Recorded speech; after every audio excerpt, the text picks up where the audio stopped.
Greetings. Vijñāna-bhairava-tantra, verse 93. And this will be a short video because of the topic.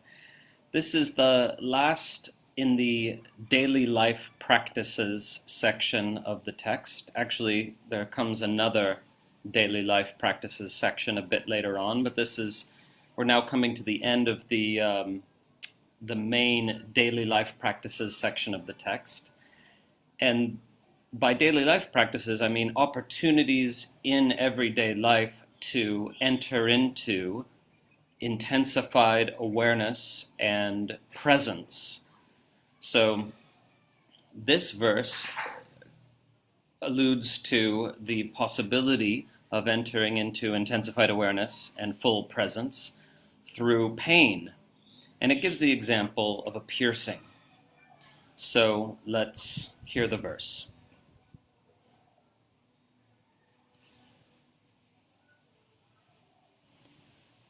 Kiñcid aṅgaṃ vibhidyādau tīkṣṇasūcyādinā tataḥ tatraiva cetanāṃ yuktvā bhairave nirmalā gatiḥ. Which means, having first pierced any part of the body with a sharp needle or the like, keep awareness focused on that very point, and the pure path to bhairava is revealed. So I'll just break it down a little bit more.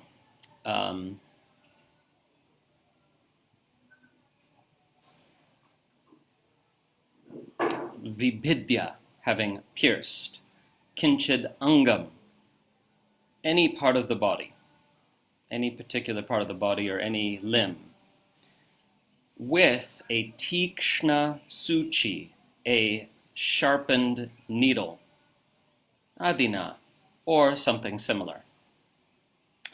Then, tataḥ, keep your awareness on that very point, tatraiva, cetanāṃ, yuktvā. And having done so, the pure path, nirmalā gatiḥ, the pure way to bhairave,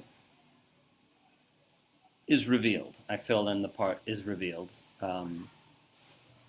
It's a bit of a curious verse, isn't it? This thing about the pure path, the nirmalā gatiḥ. Why pure path in association with this practice? I don't know. Or gatiḥ can mean way, like the way a person walks down the street is called their gatiḥ. The word might be related to the English gait, as in G-A-I-T. So a way of moving or a path or a mode. But why pure path? Why is this pure path revealed through this piercing practice, this pain practice? Maybe because the pain can be, for some, a very pure experience. It fills consciousness totally, and it's pure consciousness of pain. I don't know. I'm speculating.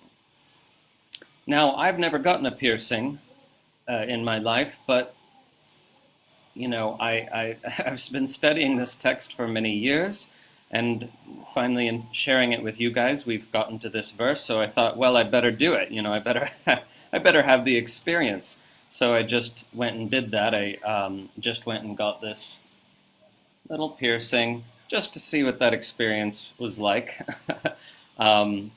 Literally just an hour ago. And it was not very painful, and we have different equipment and standards than they had in the 9th century, when undoubtedly piercings were more painful and probably hazardous as well. So it wasn't painful, so I thought, well, I'll go ahead and get the tattoo I was thinking of getting as well, and that indeed was more painful. I mean, any given moment of a tattoo is not more painful than a piercing, but it sort of adds up somehow over time. So I just got this one, right?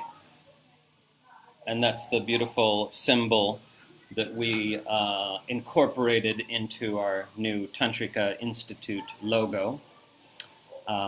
So I like it. I might add more to it. I don't know. I always actually, just to get personal here for a moment, I always intended to have 4 tattoos. This is incredibly geeky, okay? So I'm just warning you. Because I wanted to have 1 tattoo for each university degree that I earned, and it ended up being 4. I almost got 5.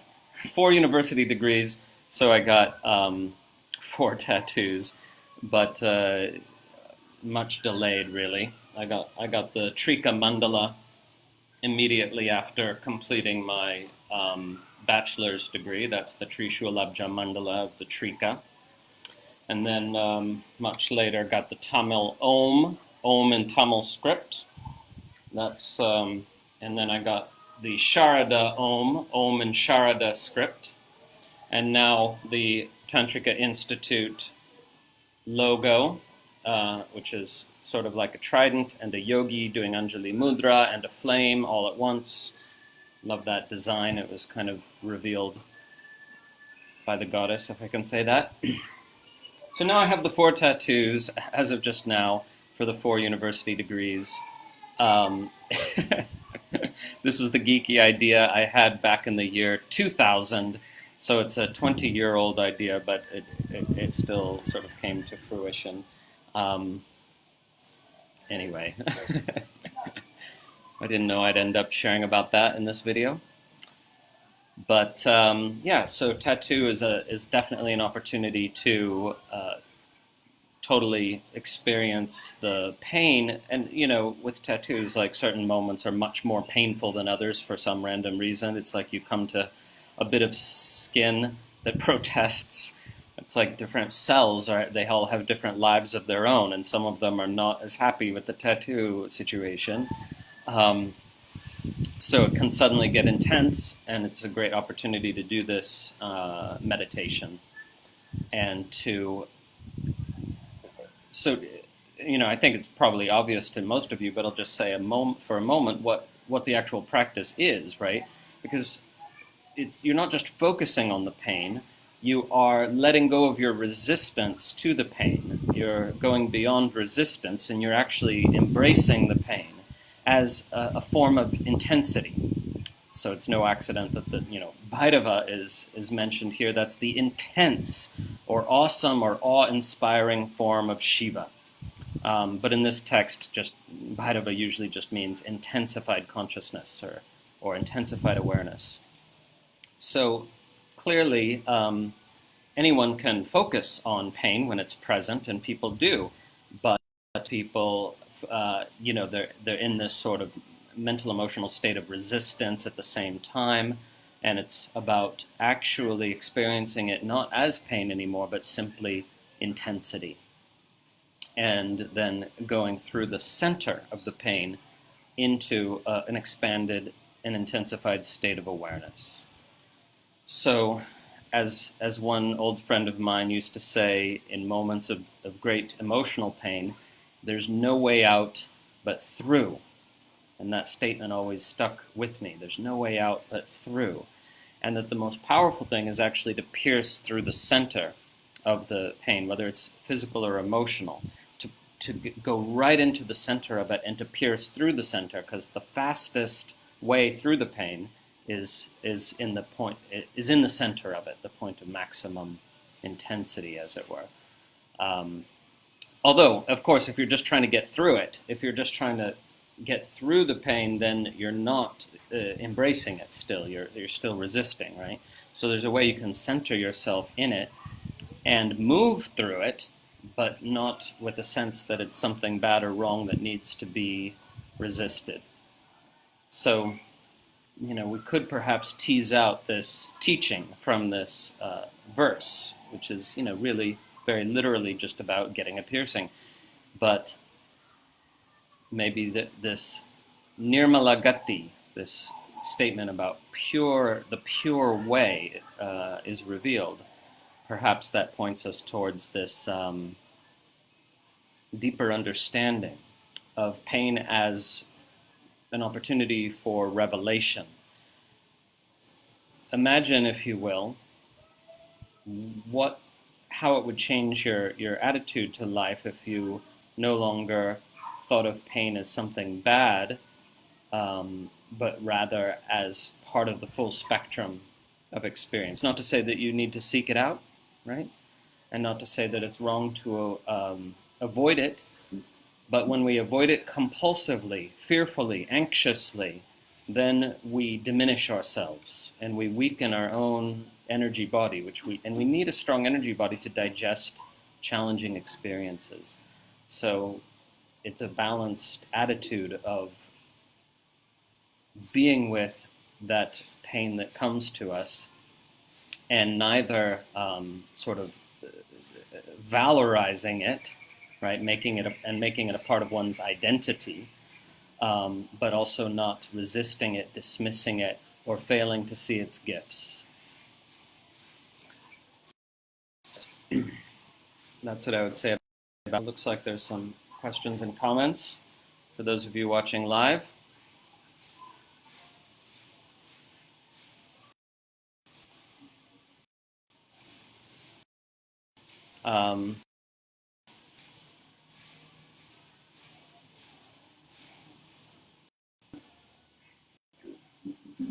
So there's a number of comments. One person says, I can assure you that sudden pain is mind-altering. I had an accident where a very heavy steel beam fell on my foot. While the beam was laying on the foot, I couldn't move, and it was too heavy to remove, so I had to wait for help to arrive. I felt something other than my mind ascending until I didn't feel pain at all and became crystal clear. Now, it's interesting that person used the term crystal clear, because it does seem to correspond with this phrase, nirmalā gatiḥ, the pure path, or the stainless path in the verse. So that's interesting. And then someone else mentions, giving birth is another opportunity for practicing this. I can only imagine. Going into the center of the pain, she says, become it, and coming out on the other side somehow. When I gave birth to my kids, this is what I felt and experienced. At some point, you don't feel the pain of the pain, but the endless beauty of it. Thank you for sharing that. Okay, for those of you watching live, I'm going to do another video in just a minute, so jump on that one as well. Om.